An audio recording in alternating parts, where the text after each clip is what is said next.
Bienvenidos, queridos amigos, a esta nueva edición de este programa que se llama Marcando el Norte. Bienvenido a usted también, profesor Bárcena. ¿Qué tal está? Muy bien, muy contento. ¿Sí? Porque de haber venido. Ah, bueno, creí que le había tocado la lotería o cualquier cosa. No juego, o sea que... ¿No juega? No juego. La mejor lotería es el trabajo de cada día. ¿Usted es partidario de eso? Desde luego. Bueno, está bien. Pero no hemos venido aquí a hablar de la lotería, sino a seguir hablando, porque usted en el último programa me prometió, se nos quedó la ideología de género ahí sin acabar. Entonces yo lo que le propongo es que como cada vez se nos incorporan más espectadores, que resuma un poquito, es como las series estas que van en dos partes en televisión, y cuando ponen la segunda resumen un poquito de la primera. No me repita usted el programa, porque si no, no concluimos, pero sí que resuma un poquito lo que contamos en el programa anterior para poder continuar. Ideología de género, dícese... Concepto básico de la ideología de género. Ajá. Es partir de la base de que el sexo... No hay ni que utilizar esa palabra en relación con las personas. El sexo biológico es algo accidental, que no marca la identidad de la persona en absoluto, porque el género, que también es una palabra que ha nacido o se le ha dado una acepción nueva precisamente en torno a esta ideología, ya no se habla de sexo. Comenté como la Academia de la Lengua decía que no, que sexo tenemos los animales. Las palabras y las cosas tienen género. Pero bien, el género es algo que determina a la persona, es una construcción social. La sociedad influye en la persona de un modo determinante y la propia persona lo que hace es asumir un rol que le han dado hecho y que viene de una sociedad injusta, en fin, todos los adjetivos que se le quieran poner. Y por lo tanto, constrúyase usted a sí mismo. Constrúyase. Pero como no se le ocurra construirse, como nosotros decimos, se va a enterar. Y por eso se hacen leyes que incluso prohíben hablar de estas cosas. Sí, claro, es que estamos entrando, yo lo vuelvo a repetir, en un nuevo totalitarismo. No menos brutal que los de siglos anteriores, el del siglo XX, los del siglo XX. ¿no? Sí, porque la libertad de expresión desaparece por completo. Sí, de esto no se puede hablar. La libertad de cátedra también, también. De manera que esto es un tema que se puede hablar en teoría de casi todo. De hecho, ya hay algunos profesores que por decir determinadas cosas en sus libros, vamos, determinadas cosas, las cosas que ha dicho la civilización europea durante 20 siglos, o en una pero como está en contra de eso... En una conferencia hablando de su propia especialidad. Sí. Pues no, que se callen, porque si va contra esto no pueden opinar. Sí. El caso es que, claro, hablábamos de ello porque es el gran instrumento, y lo dicen los documentos de Naciones Unidas, que se utiliza para hacer caer la fertilidad en picado. Eso es. Y lo tienen firmado de esta manera. Ese es el... Así que partimos de la base de que el niño y la niña nacen exactamente idénticos, o deberían nacer idénticos en todo, mentalmente hablando, me refiero, sin ningún condicionante. La biología no tiene ninguna repercusión para ellos en la idiosincrasia, en la mentalidad de la persona, y a partir de ahí construirá cada uno lo que quiera ser. Y decía usted que lo que no se podrá cambiar son los cromosomas. No. Porque eso incluso veíamos como hasta en Atapuerca... Sabes si eso es un hombre o una mujer. Pero otras cosas sí se pueden cambiar. Y de hecho se cambian.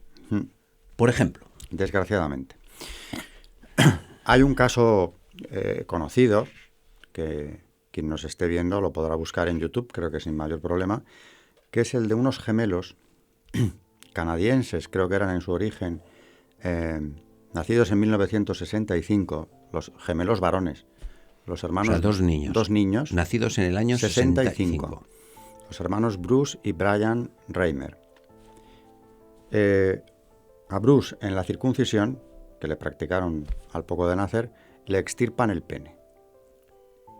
¿Porque sus papás eran...? No, eso debió de ser un episodio accidental. Bueno, ¿por qué le circuncidaban? Eso ya no... ¿Serían judíos? Serían judíos, no lo sé. Pero el caso es que le circuncidan y se queda sin pene. Con lo cual los padres ya, evidentemente, tienen un problema considerable. ¿Y este niño qué vamos a hacer con él? Y tienen la desgracia de ver en televisión a uno de los precursores que desde el mundo científico apoyaba la ideología de género, ya entonces, que era el doctor John Money. Doctor John Money. Me suena, ¿eh? De dinero, ¿no? John Money. John Money, hombre, ha tenido una repercusión inmensa. Era un profesor de la Universidad Johns Hopkins de Baltimore, un hombre ya mediático en los años 60, y los padres de estos gemelos ven el programa. Y muy relacionado con todas estas cosas que estamos hablando. No, defensor a ultranza de ellas. Ya. O sea, este hombre salía en televisión a defender la ideología de género precisamente. Y por lo tanto, apoyado por todas estas conferencias, Sí, por todos claro. estos organismos. Todavía esto era un fenómeno incipiente, pero él ya lanzaba, era un pionero en dar la cara en este sentido, que eso del sexo era una construcción social. Vamos, el género era una construcción Y social. entonces, este señor... Lo ven los padres, ¿no? En televisión. En televisión y le van a ver. Y le van a ver. Le piden una entrevista y le consultan el caso de este niño. Claro, la solución que da el doctor Money es brutal. Porque lo que les aconseja es castrar al niño, que no estaba castrado. Le habían extirpado el pene en la circuncisión, pero no lo habían castrado. Y cuando tenía en torno a 2 años, le castran, por consejo del médico.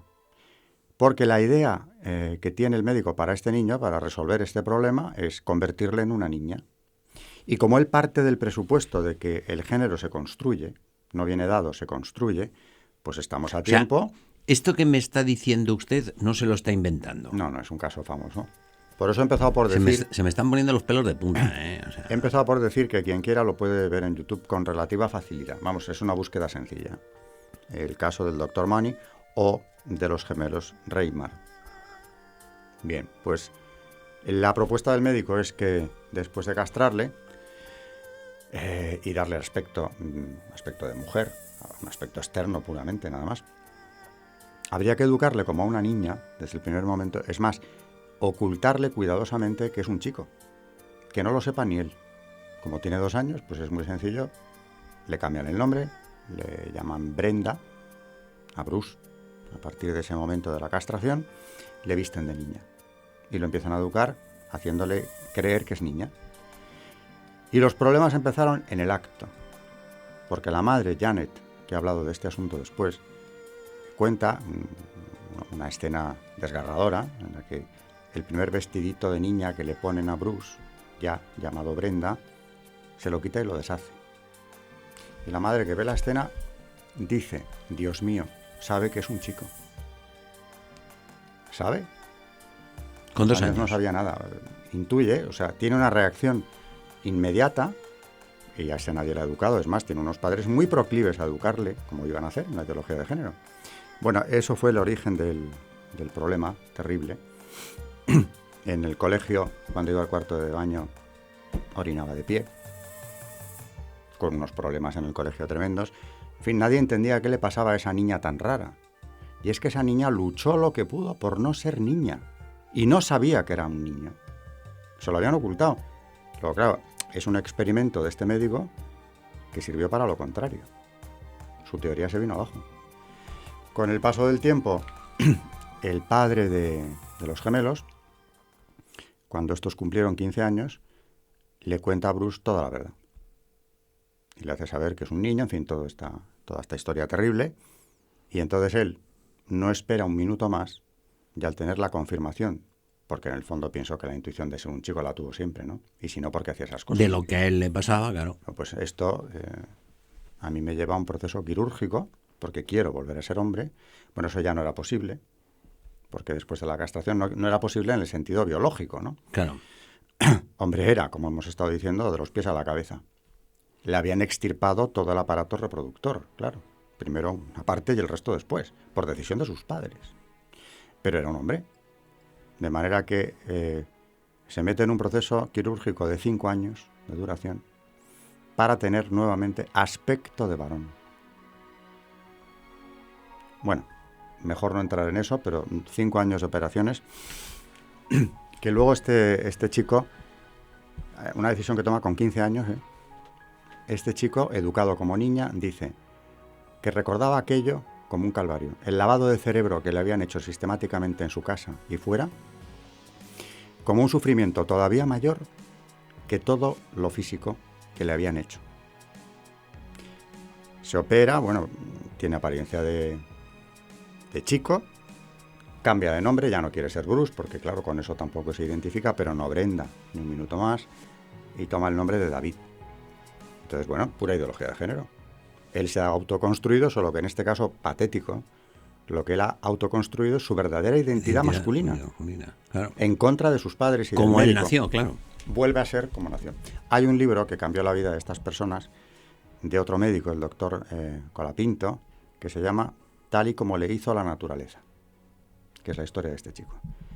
Como él quiere ser hombre a cualquier precio, pues bueno, poco después, muy joven, conoce a una madre soltera de 3 niños, se casa con ella, pero en el año 2000 se publica ese libro, que cuenta la historia de los gemelos. Y ahí ya es la catástrofe, porque, claro, sale a la luz pública toda esta tragedia familiar terrible, y esto conlleva el suicidio del otro hermano. O sea, se suicida el otro hermano. El otro hermano gemelo, no lo olvidemos. Gemelo de Bruce, Brian, se suicida al poco de publicarse el libro. ¡Qué horror! Este chico, David se llamaba en ese momento, se considera culpable del suicidio de su hermano. Para entonces ya se había separado de esa mujer, porque claro, tampoco podían tener una vida normal en absoluto. Era todo, pues lo que ocurre, ¿no? Es un ejemplo de lo que ocurre cuando se juega con la naturaleza y con la verdad. Uh-huh. El caso es que, resumiendo, en el 2002 es cuando se suicida el hermano gemelo. 2 años después, bueno, este chico era ya un hombre de 30 y algo. En 2002, cuando ocurre esta tragedia final, empieza a ir a diario a la tumba de su hermano, porque se considera responsable, queda marcado por la muerte de su hermano, y 2 años después quien se suicida es él. Sí. Ya se acaba la historia de un niño que fue un producto de laboratorio, es decir, de un experimento de ingeniería social con cirugía de por medio, que algo dentro de él le llevó a rechazar eso que le habían diseñado sin saber ni siquiera quién era. Es decir, que aquí la construcción personal del género coincidía con la realidad. Y el que batalló por recuperar su verdadera identidad fue él, prácticamente a solas.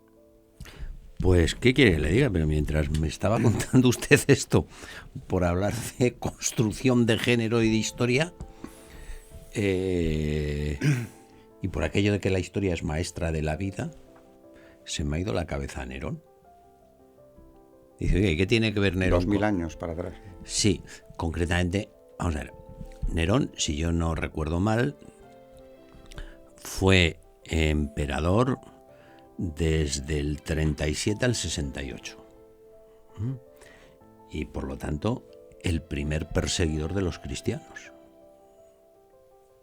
La primera persecución en la que mueren San Pedro y San Pablo. O sea, este es el que se carga. Y la Iglesia parece que ahí queda descabezada porque, claro, se han cargado al primer papa y al apóstol de los gentiles. Un ser benefactor, lo de Nerón, ¿no? Qué curioso que ya estemos con la persecución del cristianismo. Claro. Ya entramos en conflicto otra vez, ¿no? ¿Cómo está relacionada una cosa y otra? Porque a ver qué nos va a contar. Pues bueno, yo lo que le de Nerón, cualquier cosa, por cierto. Pues le voy a contar algo. La gente, hombre, sí es conocido, pero hay mucha gente que no lo sabe. O sea, Nerón, después de que... Porque este era como Enrique VIII, cargándose mujeres. Sí. Esposas, y toda clase de parientes. Toda clase de parientes. Bueno, pues después de cargarse a Popea, se encapricha con un jovencito, que se llamaba Esporo. Y entonces al bueno de Esporo, para hacer la cosa más real y convertirle en su mujer, le castra. Y le viste de emperatriz y le entroniza como emperatriz. Un inciso. Según la ideología de género, si Esporo estaba de acuerdo, no estaba nada más que construyendo su identidad. Totalmente de acuerdo. A no ser que Nerón le hubiera violentado. No, totalmente de acuerdo, porque cuentan las crónicas que le llevaba paseando en su carroza y entonces Esporo le hacía cariñitos a Nerón y Nerón a Esporo, o sea que estaban de acuerdo. Estaban de acuerdo. O sea que se dejó castrar de acuerdo, se dejó vestir de emperatriz de acuerdo, con lo cual... Ideología de género. Ideología de género. Eso sí, la gente de a pie, cuentan las crónicas, el pueblo que sufría el gobierno de Nerón, una de las cosas que comentaban, dice, ojalá la madre de Nerón, en lugar de ser la madre de Nerón como fue, no hubiera sido como Esporo y así no hubiera nacido Nerón. O sea, los buenos de los romanos no querían ni verle. Bueno, Pero Nerón se muere en el 68. Y a Nerón le sucede otro emperador que se llamaba Vitelio. Y Vitelio, por aquello de que Esporo se había quedado viudo, y estaba en tal... Una de las cosas que le hace es promocionarle en el teatro de Roma. Le protege, en definitiva. Le protege, sí. Pero dentro de esa protección había también protección y dominio total que le obliga a hacer el personaje de Perséfone. O Proserpina, depende como la mitología. De acuerdo con su nueva condición femenina adquirida. Claro. Él a todos los efectos era mujer, en su ideología. Parece mentira, que estemos hablando de hace 2000 años. Es muy interesante esta historia, es un precedente. Bueno, Perséfone o Proserpina, según la mitología, que es lo que se va a representar en este teatro, era una bella señora que va a acabar casándose con Hades. Hades... Vaya, no con otro, con Hades. Con Hades. Hades es Plutón, es decir, el dios del submundo. ¿Y se casa Perséfone con Proserpina voluntariamente? No. Perséfone estaba recogiendo flores por el campo, y dice la mitología castamente que la secuestró. Ya se puede usted imaginar que el casamiento no fue voluntario. Y eso es exactamente lo que representa Esporo, representando haciendo el papel de Perséfone con Hades. Lo que pasa es que el realismo de aquella época sucede en el escenario a lo bestia, y entonces el que hace el papel de Hades viola a Esporo. Y como consecuencia de esa humillación, Esporo se suicida. O sea que al final, lo de Nerón, precursor de la ideología de género, acaba en suicidio como lo de los gemelos. Al final, lo que me hace pensar esto es que la tragedia de Esporo era la misma que la de algunas personas que se someten a este proceso y van contra la naturaleza, van contra su verdadera identidad, van contra la biología, y eso no es tan sencillo.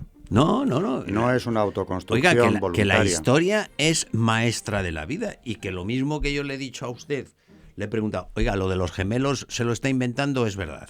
Dice, no, es verdad. Oiga, pues lo de Nerón y Esporo es verdad. Pues es un precedente. También digo que no deja de ser un casual, personaje, y no de un personaje que sea benefactor de la humanidad, porque claro... No, ni partidario de los cristianos tampoco. Ni partidario de los cristianos. Exacto. Claro, en un sistema de valores que defienda la verdad, pues una actuación como la de Nerón era impensable. Exacto. Por malo que hubiera sido el emperador. Exacto. Llegar hasta ese extremo. Claro, y entonces usted explicará, usted entenderá, y muchos espectadores entenderá, por qué Nerón perseguía a los cristianos. Y dice, entre otras cosas, lo que por eso quieren imponer, o lo que su religión les hace ver, es incompatible con la sociedad que yo quiero tener. Por la misma razón que son los partidarios, ciertos partidarios de esta ideología de género, en ataques a iglesias y en ataques a instituciones religiosas, a veces han encontrado gente de esta. Y le tienen especial inquina. Sí. Irracional, una inquina irracional, un odio todavía que aflora ahora, en el presente, ¿no? Ahora, estas historias no se cuentan, y la historia es maestra de la vida. Lo de Nerón no lo sabe la gente, lo de la aventurilla de Nerón y Esporo, que como decía usted... Yo no la conocía. Yo no sabía la historia de Esporo. Pues acaba mal, acaba como la de su gemelo. Como la de este niño. Yo lo que no conocía era la de los gemelos. Hermanos Reimer. Terrible historia, desde luego. Y eso no se cuenta. No es mucho, parte, aunque hay un libro sobre ello. Es parte de las... Bueno, sí, pero mejor no tocarlo. Para algunos, los defensores de la ideología de género no van a hacer de esto precisamente bandera. Porque no pudo acabar peor, ¿no? Sí. Aparte de que aquí la violencia fue extrema, y además asumieron los padres ese cambio de identidad después de cometer la torpeza de llevarle a un médico que hay que ver qué actuación, el primero. Rematan el proceso con este médico que les da como remedio la castración. Vestirle de niña, llamarle como una niña y que no se entere nunca de quién es. como a Esporo, que le vistieron de emperatriz. Oiga, y además dice, oiga, lo tenía todo, poder, dinero y tal. Dice, sí, pero lo que no tenía era su dignidad completa. Y por eso cuando sucede lo que sucede... Ni su identidad clara, porque ni probablemente no sabía muy bien. Pues, y acaba suicidándose. Bueno, pues esto es la ideología de género. No sé si podemos decir algo más o ya se nos acaba el tiempo. Porque No, nos quedan unos minutitos todavía. No sé si se le ocurre a usted alguna cosa. Sí. Sino, lo que sí que le emplazo yo a usted, porque de la ingeniería... Estamos en el gran árbol de la ingeniería social, de la cual la ideología de género es el instrumento principal. Sí, pero una rama. Sí. Y no hemos acabado con toda la copa del árbol. Sí. Y, o sea, que no se me vaya usted que me va a talar el árbol antes de que coger todas las ramas. No. Usted tiene que venir otro día a seguir con otros temas. Pero yo no sé si esta rama de la ideología de género, con el programa del pasado y con este, lo acabamos. Hay mucho, ¿eh? No hemos hablado del concepto de maternidad. Bueno, es que sería interesante. Pero no me empiece usted ese concepto, porque eso da para un programa. Y yo le he dado unos minutos. Pues en esos, únicamente decir también en cuanto a la ideología de género, que cuando hablan de los principios para vivir de manera sostenible, volvemos al tema de la ecología. Principios para vivir de manera sostenible. Esto se acuerda en Suiza en el año 91 y es un programa de Naciones Unidas también para el medio ambiente que se firmó en colaboración con el Fondo Mundial para la Naturaleza. Y aquí se habla de ingeniería social y se habla indirectamente también de ideología de género, claro. Dice este documento que se deberá crear una nueva organización mundial con el cometido de vigilar la observancia de esta ética mundial, porque están hablando de crear una ética mundial que haga sostenible el planeta. Pero poner policías, dice usted, o sea... ¿A qué se refieren con eso de vigilar la observancia de la ética? Pues policía. O sea, policía. Una inquisición. Policía. Que vigile la observancia de esta ética mundial, que todavía se estaba creando, no se habían impuesto, ¿no? En orden a la reducción de la fertilidad, que es la obsesión de siempre. O sea, eso es la Gestapo. Sí. Del totalitarismo. O sea, eso es... o la Stasi, como y quiera nos llamarlo. dan una pista solo.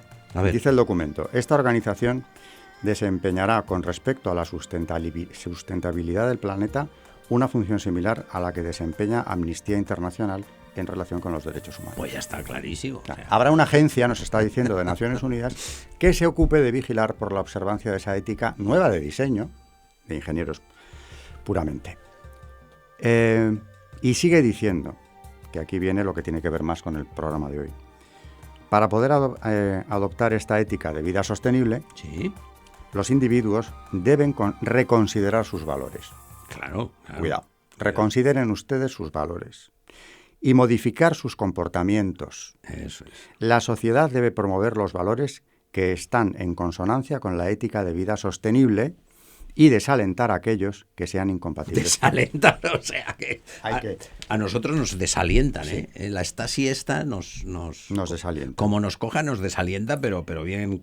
Esto, lo grave es que es una politización de la maternidad y la paternidad, Claro. que ya no son cuestiones personales. Sí. Ni Sino una que opción. deben ustedes Cuidado. abandonar esas... A ver si van a entrar en conflicto con una nueva agencia de las Naciones Unidas que vela por la ética. Y si entran en conflicto...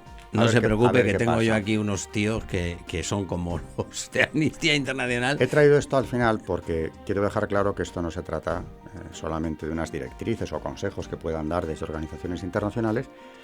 Esto va más allá y trata de imponerse. No, y le agradezco que lo lea, porque si esto lo decimos nosotros, dice, no, es que estos son gente que tiene mucha manía y que dicen que hay una policía que nos va a dar pal pelo. Que nos Dicen, quieren controlar. no, sí. No, lo han acordado. Lo han acordado, ¿eh? Concretamente, como digo, en Suiza, el año 91, la reunión del Programa de Naciones Unidas para Medio Ambiente con la colaboración del Fondo Mundial para la Naturaleza. Todo ello suena muy bien. Si no hay como traer a una persona documentada al programa para que... Y en estos temas hay que documentarse bien. Pues claro que sí. Profesor Bárcena, mil gracias por haber estado con nosotros, por habernos ilustrado documentalmente. Y a todos ustedes, queridos amigos, muy agradecidos porque nos hayan acompañado durante este programa. Decirle que nos vamos a poner a trabajar para poder lograr una nueva edición de este programa que se llama Marcando el Norte.